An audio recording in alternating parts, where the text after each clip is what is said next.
तो दोस्तों, एक और नया दिन और मैं बलजीत परमार हाजिर हूँ एक नई कहानी, एक नया किस्सा लेकर। आज बहुत दिनों के बाद एक बार फिर चलेंगे कराची, जहाँ पर से बड़ी खबर आ रही है कि डी कंपनी में तकरीबन तकरीबन रीस्ट्रक्चरिंग पूरी हो गई है। डी कंपनी को एक तरीके से बंद कर दिया गया है, लेकिन कुछ जो बचे कुछ एक काम हैं उनका बंटवारा हो गया है। और सबसे बड़ी खबर अगर सूत्रों की माने कराची से, पाकिस्तान से, तो पता चला है कि दाऊद इब्राहिम ने डी कंपनी से संन्यास ले लिया है और उसके जो लीगल बिजनेसेस हैं, लेजिटिमेट बिजनेस एंटरप्राइजेस, वो सारी की सारी उसने जो पाकिस्तान में जितने लीगल धंधे थे, काम थे, वो सब अपने बेटे और दामाद को थमा दिए हैं। और इसी किस्म की जो बिजनेस कंपनीज, एंटरप्राइजेस बहुत सारी हैं, वो दुबई में जो चल रही थी, उनको अपने छोटे भाई मुस्तकिम के हवाले कर दिया है। और इसके अलावा जो दूसरे काम डी कंपनी एक ज़माने में किया करती थी, सट्टाबाजों के साथ मिलना गिलना, उनके साथ हिस्सा लेना, और क्रिकेट बैटिंग या कुछ बड़े लेवल के जो काम होते थे लोगों से, अभी तक जो उनका लेना देना चलता था मुंबई में और बाहर, और फिल्म इंडस्ट्री में इन्वेस्टमेंट्स को लेके जो बात चलती थी, वो पूरे का पूरा बिजनेस अब अनीस इब्राहिम को संभाल दिया गया है। और उसके साथ साथ अनीस का बेटा इब्राहिम अली अब ये पूरे का पूरा जो अदर देन लीगल बिजनेस जितने हैं, जो इलीगल बिजनेस कह लो, हम इलेजिटिमेट बिजनेस कह लो, वो सब के सब अनीस और उसका बेटा हैंडल करेंगे। एक तरीके से कंपनी चलती रहेगी, लेकिन अब दाऊद का कोई दखल नहीं होगा। और ये कोई एक दिन में नहीं हुआ है। दाऊद का बेटा और उसका दामाद और उसकी फैमिली बहुत सालों से चाहते थे कि ये सब काम धंधे बंद कर देने चाहिए और अभी आराम की, शांति की ज़िंदगी जीनी चाहिए। और वैसे भी अगर एज फैक्टर देखें, दाऊद की उम्र अभी 67 के करीब है, अभी 68 होने वाला है। तो कहीं ना कहीं उम्र का तकाजा होता है और आदमी सोचता है कि अब सब छोड़ छड़ा के आखिरी दिन आराम से बिताए जाएं।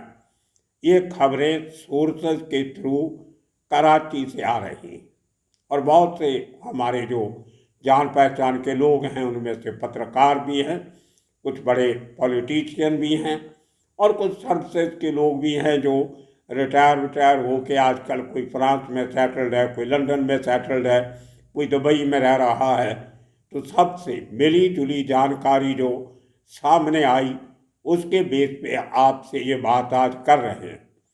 और जितने फिल्म इंडस्ट्री खास तौर पे, वो लोग पिछले कई सालों से वैसे भी दाऊद से नहीं बल्कि अनीस के टच में थे।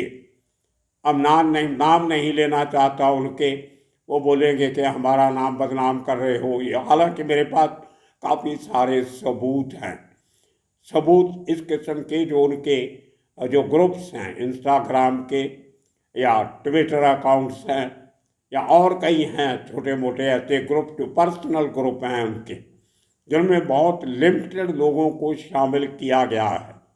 उनमें अभी भी फिल्म इंडस्ट्री के एटलीस्ट 6-7 लोग लगातार अनीस और उसके बेटे इब्राहिम के टच में हैं।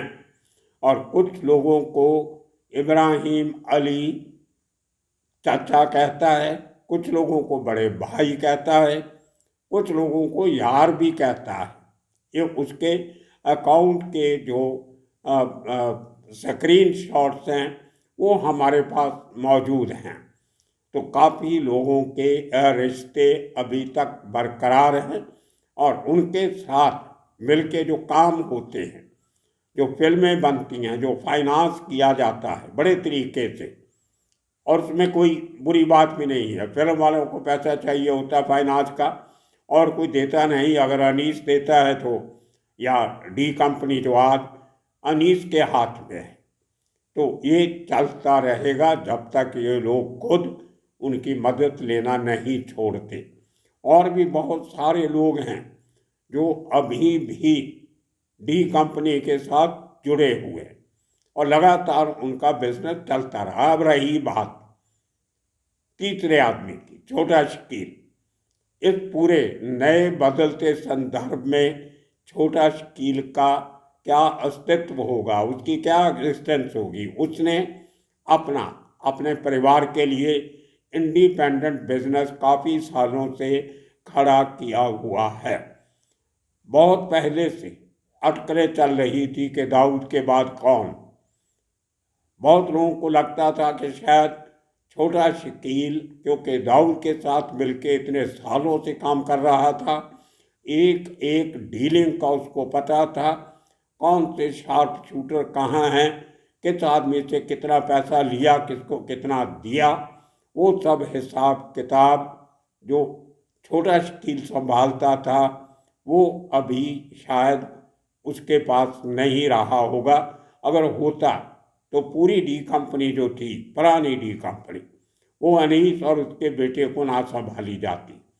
तो कहीं ना कहीं छोटा शकील को अभी दाऊद के साथ दोस्ती ही रखनी होगी, जो इतने सालों से है, आगे भी चलती रहेगी, इसमें मुझे कोई दो राय नहीं लगती। अनीस से उसकी कम बनती थी दुबई के समय में, लेकिन आज हालात और हैं। वो समय जब अनीस के साथ साथ छोटा शकील के सर पे भी दाऊद का हाथ था, आज शायद वो पूरी की पूरी ताकत अनीस के पास है, या शायद आपस में इनकी कुछ समझौता भी हो गया हो। जब आप ऐसे हालात में रह रहे हो जहाँ पे लड़ाई झगड़ा करना किसी के हक में नहीं जाता, किसी को आवारा नहीं खाता, वहाँ पे समझौते करने पड़ते हैं। तो हो सकता है अंदर की बातें, लेकिन अभी तक कितने लोगों से जिनसे हमारी बात हुई है, किसी ने भी ये नहीं कहा कि अनीस और छोटा शकील में अच्छी खासी दोस्ती है या काफ़ी बुरी दुश्मनी है। इसके बारे में कोई भी इंफॉर्मेशन देने से लोग बात नहीं कर रहे, शायद उनको खुद भी पता नहीं होगा। लेकिन इतना जरूर है कि अनीस के बच्चे बच्चियाँ काफ़ी अपनी पढ़ाई लिखाई करके पोस्ट ग्रेजुएशन किया, उसकी बेटी ने, वो अपने अपने काम धंधे कर रहे हैं। उनका भी अपने बाप के साथ उसके पुराने काम धंधों से कोई रिश्ता नहीं लगता। इसी तरह दाऊद का बेटा और उसका दामाद, वो कभी भी इस चक्कर में नहीं पड़ना चाहते कि पूरी उम्र उनके साथ वही एक लकीर जुड़ी रहे कि ये उसका बेटा है, ये उसका दामाद है। तो उनकी जो मजबूरियां हैं, जो उनका जो अपना अकीदा है, अपना एक उनका जीने का तरीका है, शायद उन चीज़ों ने दाऊद को मजबूर किया होगा कि वो आकर अपना पुराना पास वहीं पे बंद करके एक नई जिंदगी शुरू करे। बात खाली उसके बेटे मोइन की नहीं है या उसके दामाद जुनैद की नहीं है, बात बेटियों की भी है। एक बेटी की शादी होगी, दूसरी की शादी करने वाली है, ये भी मालूम पड़ा कि रिश्ते ढूंढे जा रहे हैं, बातचीत हो रही है। शायद जल्दी आने वाले दिनों में वो शादी भी आमने को देखने सुनने को मिलेगी। लेकिन बेटियां भी अपना अपना काम कर रही हैं। एक बेटी अपना फैशन डिज़ाइनिंग का काम कर रही है, दूसरी ने अपना एक मोटिवेशनल जिम कम मोटिवेशनल सेंटर खोला हुआ है।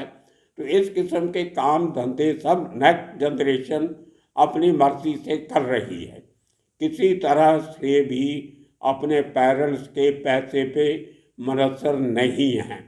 उसी तरह मुस्तकिल सबसे छोटा भाई जो इतने सालों से दुबई में है, मुंबई में कोई केस उसके खिलाफ नहीं है, किसी एजेंसी से वो शख्स वांटेड नहीं है। तो दुबई में जितने भी एंटरप्राइजेज हैं, जो सोर्सेज ने बताया तकरीबन 40 किस्म की कंपनीज दुबई और यूएई, यूनाइटेड अरब एमिरेट्स में, अबू धाबी, शारजा, अल-फुजैरा, अजमान, इस किस्म के जो केंद्र हैं, जो छोटे छोटे एमिरेट्स के जो मित्र दोस्त हैं, सब साझीदार हैं, वहाँ पे काफ़ी सारे इनके बिजनेस हैं जिनमें इंपोर्ट एक्सपोर्ट का काम है, रेडीमेड गारमेंट्स का काम है, ज्वेलरी का काम भी है शायद कहते हैं, उसी तरह शिपिंग का काम है। और पाकिस्तान में कराची में ख़ास तौर पे रियल एस्टेट का बिजनेस, प्रॉपर्टी रीडेवलपमेंट का बिजनेस और स्टॉक एक्सचेंज पे इन्वेस्टमेंट बताई जा रही है। जो दाऊद के अभी जिनको नामजद किया गया है बेटा दामाद, वो पूरे का पूरा काम वो संभालेंगे। और दाऊद ने अपने लिए जो नया रोल चुना है वो अपना उसका जिम, अपने आप को फिट रखने के लिए जो अपने घर में बनाया हुआ है, स्विमिंग पूल और टेनिस कोर्ट, और साथ में कुछ चुनिंदा दोस्तों के साथ अपना समय बताने का काम जो सोर्सेज ने उसी एरिया में काफ़ी सारे लोग हमारे जान पहचान वाले रहते हैं जो गाहे बगाहे फीडबैक देते रहते हैं। तो इस किस्म की खबरें कराची से आ रही हैं। लेकिन अब देखना होगा कि अनीस इब्राहिम और उसका बेटा इब्राहिम अली ये किस तरीके से पुरानी जो डी कंपनी थी उसको आगे चलाते हैं। अनीस का काफ़ी सारा नुकसान पिछले कुछ सालों में हुआ है। उसके करीबी रिश्तेदार, उसके बहनोई और इस किस्म के खास रिश्तेदार, उनके ऊपर एनआईए और ईडी का शिकंजा कसा। काफ़ी सारे लोग अभी भी सलाखों के पीछे हैं। काफ़ी धंधे बंद हो गए और काफ़ी सारे प्रोजेक्ट रुके हुए हैं। तो बहुत बड़ी इन्वेस्टमेंट छोटा स्केल की मुंबई में ज़्यादा चल रही थी। नाम पीछे भले दाऊद का था, लेकिन उसके अपने इंडिपेंडेंट बिजनेस के अपने भाई और उसके दोस्त, यार दोस्त, रिश्तेदार, करीब के दूर के सब, जो नागपाड़ा डोंगरी बेल्ट है, जो भिंडी बाजार का एरिया, बहुत सारी पुरानी बिल्डिंग्स को रीडेवलपमेंट करने का काम छोटा स्केल के करीबियों के पास है। उनमें से बहुत से लोग स्कैनर के नीचे भी हैं ईडी और उसके ऊपर इतराज़ भी छोटा स्केल ने उठाया था। एक बार हमारे साथ भी बात करते हुए कहा था कि एजेंसीज हमें टारगेट कर रही हैं, लेकिन वो दिक्कतें तकलीफें थमने का नाम नहीं ले रही। आने वाले दिनों में जैसे जैसे इलेक्शन और नज़दीक आएगी पार्लियामेंट की, डी कंपनी के जो पुराने धंधे जो चल रहे थे मुंबई में, महाराष्ट्र में, उनके ऊपर और शिकंजा कसा जाएगा। ऐसा भी एजेंसीज के माध्यम से सामने आ रहा है। तो अब देखना होगा कि इब्राहिम अली, अनीस का बेटा, थोड़ा सा बातचीत करने में बहुत बरैस है, भाषा पे कंट्रोल नहीं है, कोई ना कोई पंगा खड़ा रखता है, जो एक गैंगस्टर का जो करैक्टर होता है उसमें पूरा फिट बैठता है। पीछे हमने कुछ दिन पहले एक स्टोरी की थी कि उसको दुबई में अरेस्ट होने की बात कही गई थी। बाद में पता चला कि वो कंप्लेंट झूठी थी, झूठी साबित हुई और वो छूट के वापस आ गया। उसके अकाउंट पे, ट्विटर अकाउंट, इंस्टाग्राम अकाउंट पे, उसके किसी ग्रुप वाले ने उसको पूछा कि आगे तुम वापस आ गया, छूट गया, तेरी जमानत होगी वहाँ से, 31 को कोई सवाल किया होगा। उसके जवाब में उसने बहुत गंदी गालियाँ निकाली हुई हैं लिख के अपने अकाउंट पे। उसका स्क्रीनशॉट भी हमारे पास है। बहुत बुरी गालियाँ निकाली हैं उस आदमी को, और साथ में हमें भी निकाली हुई कि जिस चैनल पे ये खबर चली थी उनकी भी ऐसी की तैसी। तो इतना गाली गलोच करना, और कई बार उसके कराची में इसी बात को लेके झगड़े वगड़े भी होते रहे रहते हैं। लेकिन क्योंकि बैकग्राउंड है, एक पीछे स्ट्रॉन्ग लोग हैं उसके पास, आईएसआई के साथ लिंक है, पॉलिटिशियन से मिलना जुलना है, तो बच के निकल आता है। अभी थोड़े दिन पहले उसने एक और पोस्ट डाली अपने अकाउंट पे कि मेरा तलाक हो गया, मेरी बीवी मुझे छोड़ के पाकिस्तान से बाहर जा चुकी है, शायद ऑस्ट्रेलिया। उसने वो नहीं लिखा, लेकिन हमारे सोर्सेज ने बताया कि वो ऑस्ट्रेलिया चली गई। और उसी पोस्ट के बाद एक दूसरी पोस्ट डालता, उसका भी स्क्रीनशॉट है हमारे पास कि मेरे लिए एक लड़की ढूंढो, I am looking for a new wife. तो या तो वो मखौल कर रहा है, लेकिन इस किस्म का मखौल कम ही होता है। आदमी मखौल में कभी नहीं बोलता कि मेरा तलाक हो गया, मेरे लिए नई बीवी ढूंढो। और एक और पोस्ट में उसने अपने अकाउंट में जो अपने दोस्तों में सर्कुलेट की, उसमें ये भी कहा कि मैं शायद बाइपोलर आइडेंटिटी से सफ़र कर रहा हूँ, मुझे जिन दिखाई देते हैं। और क्वेश्चन करता है अपने दोस्त को, हैव यू सीन द जिन? आपने कभी जिन देखे हैं, जिन के बारे में जानते हो? कुछ इस किस्म की बातें करने लगा है। तो ब्रैश बहुत है, बहुत बड़बोला है, अहंकार भी काफ़ी है, जो उसकी पोस्ट से लगता है। जो मैंने काफ़ी सारी पोस्ट उसकी मेरे पास पड़ी है, नई और पुरानी। और उसका एटीट्यूड जो फोटोग्राफ्स में और दूसरा देखने को मिलता है, बहुत सारी फोटोग्राफ्स हैं मेरे पास जहाँ किस तरीके से वो बिहेव करता है, वो देख के लगता है कि कहीं ना कहीं अनीस का जो जवानी का करैक्टर था, अपनी इसी उम्र में जब अनीस था, उसी किस्म का करैक्टर उसके बेटे इब्राहिम अली का भी डेवलप हुआ है। बाकी बच्चे सब भाइयों के कोई भी इस तरीके का बिहेव नहीं करता।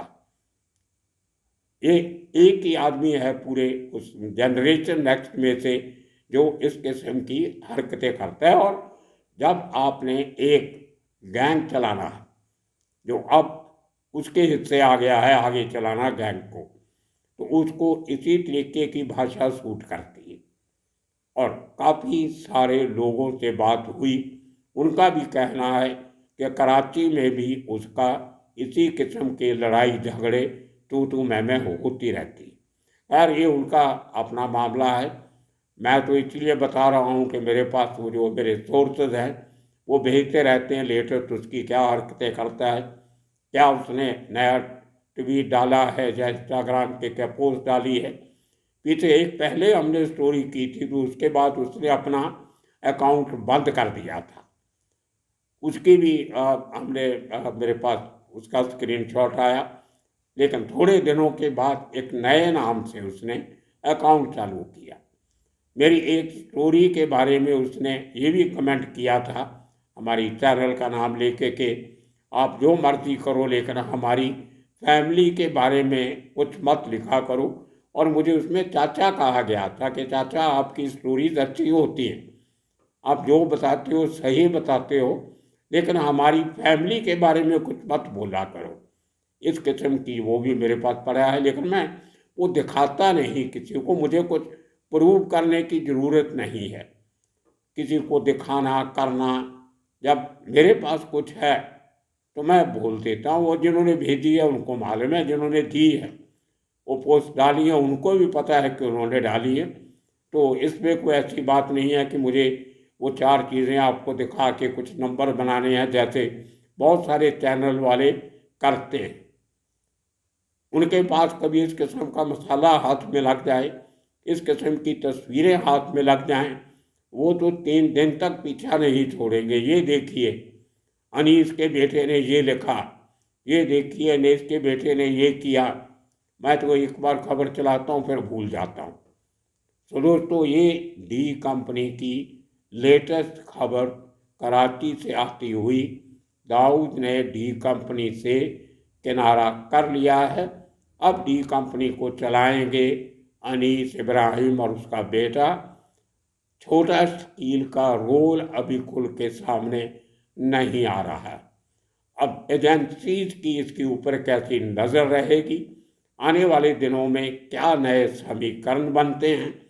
वैसे भी अगर देखा जाए तो जितने पुराने गैंग थे मुंबई में, सब के सब तकरीबन डेसिमेटेड हो चुके। अरुण गवली की तरफ से कोई कार्रवाई नहीं। अमर नायक के भाई अश्विन नायक अपनी शांति से एक नए अवतार में जी रहा है।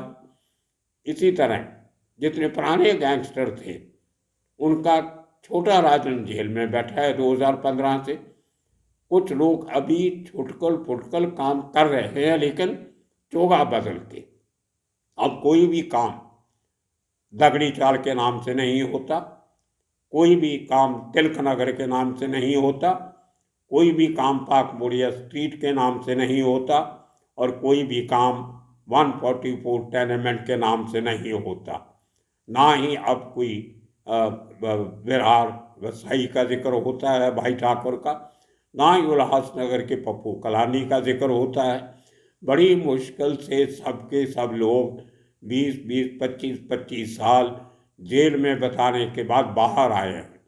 अब वो नहीं चाहते कि किसी नए केस में उनका नाम आए और उनको फिर इस उम्र में, जब सबकी एज तकरीबन 65-70 साल की हो चुकी है, उनको वापस फिर जेलों में जाना पड़े। अब अरुण गवली भी 14 साल उसके पूरे हो गए हैं पहली सज़ा के जो उसको उम्र की लगी थी। वो भी कोशिश कर रहा है कि किसी तरह पुरानी सज़ा माफ़ करवा के बाहर आ जाए। तो दोस्तों, ये है नए अंडरवर्ल्ड की कहानियाँ। आने वाले दिनों में इसी किस्म के और किस्से कहानियाँ लेके फिर हाजिर होंगे।